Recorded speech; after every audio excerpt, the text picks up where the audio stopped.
সকলকে স্বাগতম আমার চ্যানেলে। যারা ভিডিওটি ফেসবুক থেকে দেখছেন তারা লাইক শেয়ার কমেন্ট করে জানাবেন, আর যারা ইউটিউব থেকে দেখছেন তারা সাবস্ক্রাইব করে আমার চ্যানেলটির পাশে থাকবেন। নমস্কার, আজকে আমি আপনাদের দেখাবো আমের আচার তৈরির রেসিপি। দেখতে পেলেন যে সমস্ত মশলাগুলো নিয়েছি সেগুলোকে আমি শুকনো কড়াইয়ে নেড়ে নিচ্ছি এবং এটাকে পেশাই করা শুরু করে দেবো। মেথিটাকে ভেজে আলাদা করে গুঁড়ো করে নিচ্ছি, আপনারা চাইলে একসাথেও করে নিতে পারেন। অল্প পরিমাণে মেথি দেবেন, তবে মেথি গুঁড়ো করা চলছে এবং প্রতিটা মশলা এইভাবে আমি গুঁড়ো করে নেব। আমি এই গুঁড়ো মশলাতে নিয়েছি শুকনো লঙ্কা, ধনিয়া, গোটা ধনিয়া, গোটা জিরে, মৌরি, গোটা সরিষা, কালো জিরে, লং, এলাচ, দারুচিনির কয়েকটা টুকরো এবং নিয়েছি গোলমরিচ। আমার এইভাবে কুটো কমপ্লিট হয়ে গেছে। এরপরে আমি আমগুলোকে বেছে বেছে নিচ্ছি। বেশ শাঁসালো টক জাতীয় আম বটে এটা। আমি ছালকে পুরো ছুলে নিয়েছি, ভালো করে ধুয়ে নিচ্ছি এবং পিস পিস করে কেটে নিচ্ছি। আমি একটা শুকনো কড়াইয়ে তেল দিচ্ছি, ফোড়ন দিচ্ছি শুকনো লঙ্কার। কড়াইয়ে তেল আসার পরে আমি আমগুলোকে দিয়ে দিচ্ছি। আমগুলো দেওয়ার পরে আমি ওকে ভাজতে থাকবো বেশ কিছুক্ষণ ধরে। আমি হলুদ যোগ করে দিচ্ছি। আপনারা চাইলে শুকনো কড়াইয়ে যখন আমরা যে মশলাগুলোকে নাড়াচাড়া করছি সেই সময় আপনারা দিয়ে দিতে পারেন নামাবার আগে, তাহলে একসাথে তৈরি হয়ে যাবে। লবণ দিয়ে দিচ্ছি অল্প পরিমাণে, কাশ্মীরি মরিচ দিয়ে দিচ্ছি কালারের জন্য। দেখতে পাচ্ছেন ভাজা হয়ে আসছে, তেল ছেড়ে গেছে ওতে। সুন্দর একটা রঙের সাথে তৈরি করে চলেছি আমের আচার।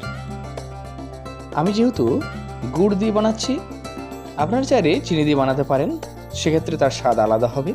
তবে গুড়ের স্বাদ অনেক ভালো এবং গুড় চিনির থেকে অনেক ভালো, উপকারীও।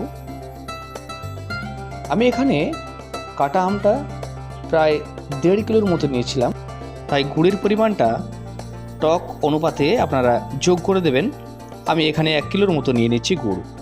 ঠিক যতটা পরিমাণ কাটা আম নেবেন তার পরিমাণ অনুযায়ী আপনারা গুড় মিশিয়ে দেবেন টক অনুপাতে।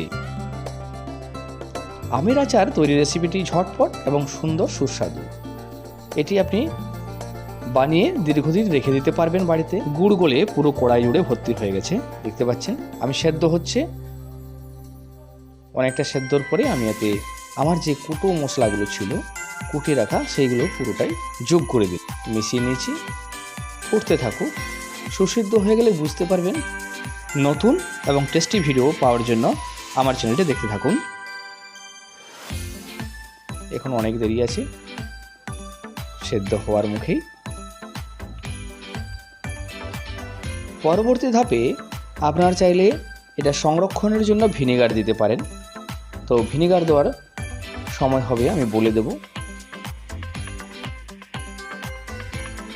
আমের আচারের প্রতিটি স্টেপ এইভাবে ফলো করলে তা হবে সুস্বাদু এবং সুন্দর।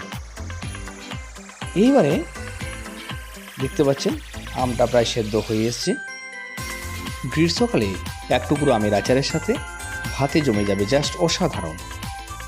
আমি কুটো করে রাখা যে মেথিটা ছিল সেটা মিশিয়ে দিলাম। খুব অল্প পরিমাণে দিয়েছি যাতে তিতো না হয়। এদিকটাও খেয়াল রাখতে হবে আপনাদের, পরিমাণটা যেন সঠিক মাপের হয়। এখানে আমি 1.5 চামচের মতো নিয়েছিলাম ধনিয়া, 1 চামচের মতো নিয়েছিলাম জিরে, 5টার মতো নিয়েছিলাম শুকনো লঙ্কা, আর বেশ কয়েকটা টুকরো দারুচিনি, এলাচ, লং, আর 1 চামচ নিয়েছিলাম গোলমরিচ, আর নিয়েছিলাম মৌরিটা নিয়েছিলাম 1.5 চামচ। আর সর্ষে ছিল খুব বেশ একটা নয়, 1.5 চামচের মতনই, প্রায় 1/2 চামচের মতো নিয়েছিলাম কালো জিরে। এগুলোকে আমি গুঁড়ো করে নিয়েছিলাম।